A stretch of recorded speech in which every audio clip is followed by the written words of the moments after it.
After Kaliko had failed in his attempts to destroy his guests, as has been related, the Gnome King did nothing more to injure them, but treated them in a friendly manner.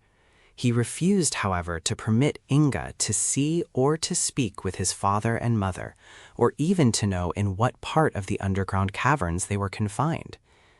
"You are able to protect your lives and persons, I freely admit," said Kaliko, "but I firmly believe you have no power, either of magic or otherwise, to take from me the captives I have agreed to keep for King Goss." Inga would not agree to this.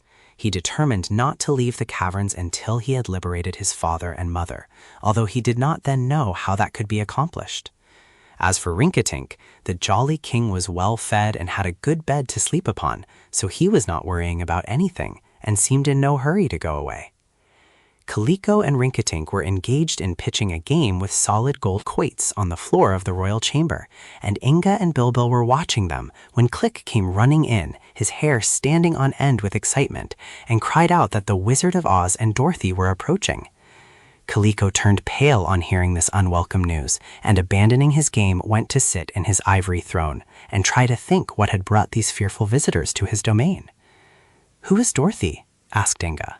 "She is a little girl who once lived in Kansas," replied Click with a shudder, "but she now lives in Ozma's palace at the Emerald City and is a princess of Oz, which means that she is a terrible foe to deal with." "Doesn't she like the gnomes?" inquired the boy. "It isn't that," said King Calico with a groan, "but she insists on the gnomes being goody-goody, which is contrary to their natures. Dorothy gets angry if I do the least thing that is wicked and tries to make me stop it, and that naturally makes me downhearted. I can't imagine why she has come here just now, for I've been behaving very well lately.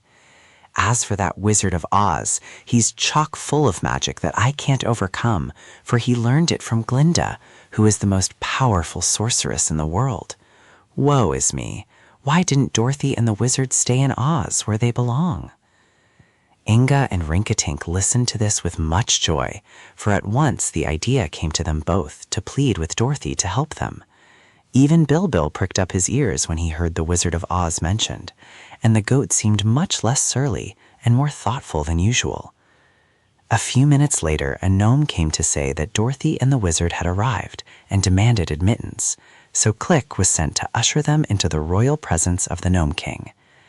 As soon as she came in, the little girl ran up to the boy prince and seized both his hands. "Oh, Inga," she exclaimed, "I'm so glad to find you alive and well."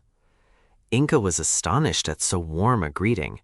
Making a low bow, he said, "I don't think we have met before, Princess." "No, indeed," replied Dorothy, "but I know all about you, and I've come to help you and King Rinkitink out of your troubles." Then she turned to the Gnome King and continued, "You ought to be ashamed of yourself, King Calico, to treat an honest prince and an honest king so badly." "I haven't done anything to them," whined Calico, trembling as her eyes flashed upon him. "No, but you tried to, and that's just as bad, if not worse," said Dorothy, who was very indignant. "And now I want you to send for the King and Queen of Pingaree and have them brought here immediately." "I won't," said Calico. "Yes, you will," cried Dorothy, stamping her foot at him. "I won't have those poor people made unhappy any longer, or separated from their little boy. Why, it's dreadful, Calico, and I'm surprised at you. You must be more wicked than I thought you were." "I can't do it, Dorothy," said the Gnome King, almost weeping with despair. "I promised King Goss I'd keep them captives. You wouldn't ask me to break my promise, would you?" "King Goss was a robber and outlaw," she said, "and perhaps you don't know that a storm at sea wrecked his boat while he was going back to Ricos, and that he and Queen Cor were both drowned." "Dear me," exclaimed Calico. "Is that so?" "I saw it in Glinda's record book," said Dorothy. "So now you trot out the King and Queen of Pingaree as quick as you can." "No," persisted the contrary Gnome King, shaking his head. "I won't do it. Ask me anything else and I'll try to please you, but I can't allow these friendly enemies to triumph over me." "In that case," said Dorothy, beginning to remove the cover from her basket, "I'll show you some eggs." "Eggs?" screamed the Gnome King in horror. "Have you eggs in that basket?" "A dozen of them," replied Dorothy. "Then keep them there, I beg, I implore you, and I'll do anything you say," pleaded Kaliko, his teeth chattering so that he could hardly speak. "Send for the King and Queen of Pingaree," said Dorothy. "Go, Click," commanded the Gnome King, and Click ran away in great haste, for he was almost as much frightened as his master. It was an affecting scene when the unfortunate King and Queen of Pingaree entered the chamber and with sobs and tears of joy embraced their brave and adventurous son. All the others stood silent until greetings and kisses had been exchanged, and Inga had told his parents in a few words of his vain struggles to rescue them, and how Princess Dorothy had finally come to his assistance. Then King Kitticut shook the hands of his friend King Rinkitink and thanked him for so loyally supporting his son Inga, and Queen Garee kissed little Dorothy's forehead and blessed her for restoring her husband and herself to freedom. The wizard had been standing near Bilbildagoat, and now he was surprised to hear the animal say, "Joyful reunion, isn't it? But it makes me tired to see grown people cry like children." "Oh!" exclaimed the wizard. "How does it happen, Mr. Goat, that you, who have never been to the land of Oz, are able to talk?" "That's my business," returned Bilbil in a surly tone. The wizard stooped down and gazed fixedly into the animal's eyes. Then he said with a pitying sigh, "I see you are under an enchantment. Indeed, I believe you to be Prince Bobo of Boboland." Bilbil made no reply, but dropped his head as if ashamed. "This is a great discovery," said the wizard, addressing Dorothy and the others of the party.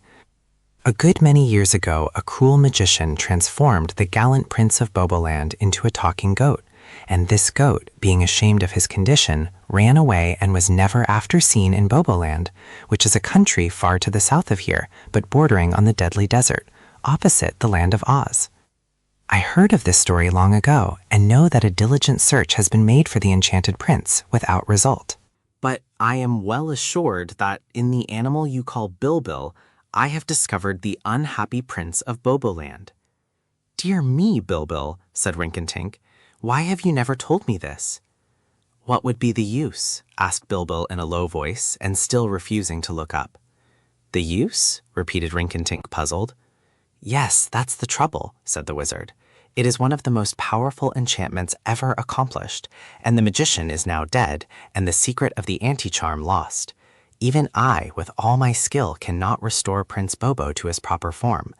But I think Glinda might be able to do so, and if you will all return with Dorothy and me to the land of Oz, where Ozma will make you welcome, I will ask Glinda to try to break this enchantment." This was willingly agreed to, for they all welcomed the chance to visit the famous land of Oz.